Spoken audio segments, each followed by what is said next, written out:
प्रणाम सब गोटे के। हम शालिनी झा अहाँ सबके बीच उपस्थित छी और एक सुंदर सन विषय गीत लऽ कऽ तो सुनो अहाँ सब विषय गीत। धन्यवाद। सुनियौ हे विषा हरि हमारा पुकार, राम एलौं शरण में बिसहर, राखू बचाए। राम एलौं शरण में बिसहर, राखू बचाए।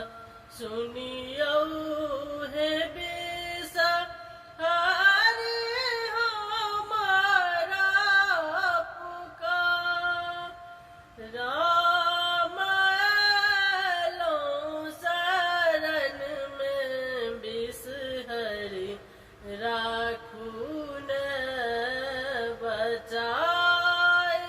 राम एलौं शरण में बिसहर, राखू ने बचाए।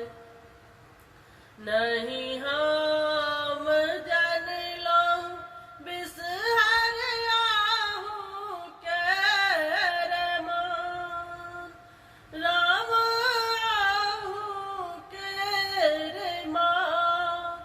राम भूलैते भटकैते एलौं अहाँ के रे द्वार, राम भूलैते भटकैते एलौं अहाँ के रे द्वार।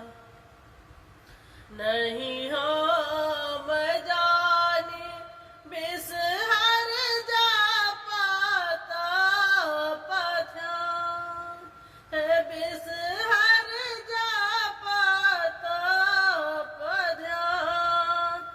राम कपट एलौं हम नाम तोहार, राम कपट टपट लेलौं हम नाम तोहार। बाल बसंतन दुनू आही के रे भाई, राम आही के रे भाई।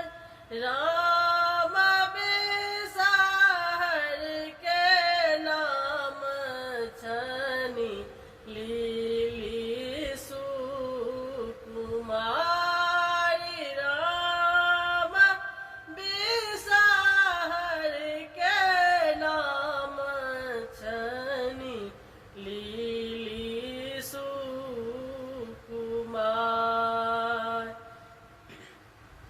लिया हे लीली अहाँ अपना आहार,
धन्यवाद। जय मिथिला, जय मैथिली, जय